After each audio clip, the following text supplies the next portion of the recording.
Well, Zimbabwe's President Robert Mugabe has been sworn in for another term, which will extend his 33 years in power for another 5 years.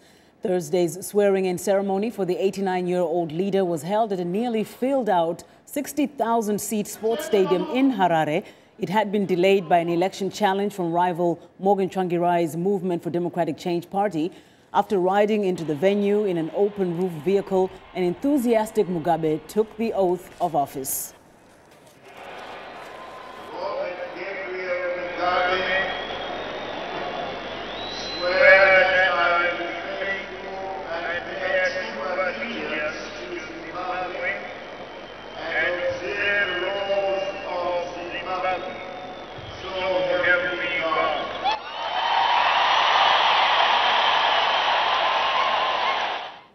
Now, for more on the 7th inauguration of Zimbabwe President Robert Mugabe, who has ruled Zimbabwe since the country won independence in 1980, we are joined by Blessing Zulu of VOA's Zimbabwe Service, Studio 7. Thanks for joining us again, Blessing. Thank you so much, Ndimyake. So what are you hearing about the actual inauguration event? The turnout was pretty good, I guess, according to ZANU-PF, almost 60,000. That's the capacity of the stadium, isn't it? Yes, the capacity, it's a 60,000-seater stadium, like you correctly pointed out at the beginning there. And ZANU-PF was actually expecting that 40 head of states will be attending this inauguration, but we understand that only 5 attended, and most of the leaders who attended are actually former African leaders. Mm-hmm.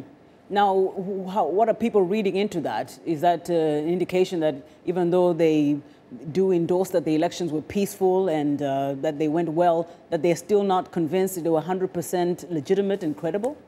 Yes, especially what many people have been talking about in Zimbabwe is the absence of President Jacob Zuma of South Africa, who was actually the Southern African Development Community appointed mediator in Zimbabwe, who took over from former South African President Thabo Mbeki. Yesterday, I called his spokesperson as to why he was not attending, and he said that he was attending a textiles workers union meeting in South Africa today, and later he was going to meet the president of Angola, Mr. Dos Santos. So many are taking this as a rather a snub of President Robert Mugabe. Now, of those who also did not attend the MDC, Movement for Democratic Change, including its leader, Morgan Tsvangirai. Yes, also we spoke to Mr. Tsvangirai's spokesperson earlier today as to why Mr. Tsvangirai was not present. And he said, and I quote, Mr. Tsvangirai cannot attend a robust party. Of course, talking about the election that Mr. Tsvangirai said was not free and fair and was rigged by Mr. Mugabe. So how do you see the MDC now exerting itself during this 5-year period? Is it planning to just challenge President Mugabe in the next election, or does it have something planned for the interim? The MDC, I can say it is in disarray. They did not expect that they were going to lose by this big margin, which saw ZANU-PF actually controlling 75% of the seats in the lower house, and Mr. Mugabe being elected by a majority of about 61%. So the party is still meeting, but obviously there's dejection within the party. They really do not know what has hit them. What about generally Zimbabweans in Zimbabwe? What are they feeling? What are they saying based on your broadcasts about how they are taking all these developments, you know, the inauguration and then, of course, going forth, ZANU-PF rule? It's a mixed bag, obviously. Some, especially in the strongholds of the MDC, which are basically all the cities, they are dejected. But Mr. Mugabe has a strong base in the rural areas, and those are actually celebrating. Now, what about ZANU-PF? Is it offering anything fresh, anything new that Zimbabweans can feel that even though they're going to be still around, there's something that will change under them? Sadly, no. ZANU-PF is actually offering more of the same. They are threatening to take over the few business enterprises owned by foreigners. And obviously you are aware, Ndimyake, that soon after it was announced that Mr. Mugabe had won the election, the Zimbabwe Stock Exchange lost about $1 billion, and that trend is still continuing. So in terms of policies, people are not expecting much. So it's going to be very, very difficult.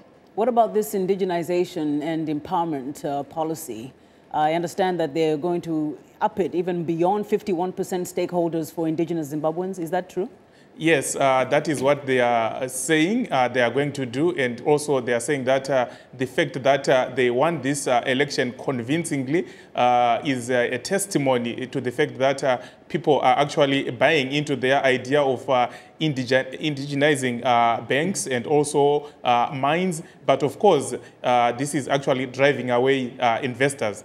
Now, from also your broadcast, what are you hearing from those in the diaspora? I know there were a lot of people who are outside Zimbabwe who left for political reasons as well as other reasons, who are really looking to these elections as a reason to either return or not. Are most a little bit disappointed, or they're okay? Again, it's mixed. Some are actually saying that they would rather stay in the diaspora, and others are saying, well, we have to accept the reality. Mr. Mugabe is going to be there for the next 5 years, so we really have to move on. Well, thank you so much, Blessing Zulu of VOA's Studio 7 program broadcasting to Zimbabwe. The pleasure is mine. Thank you. Thank you. Moving on to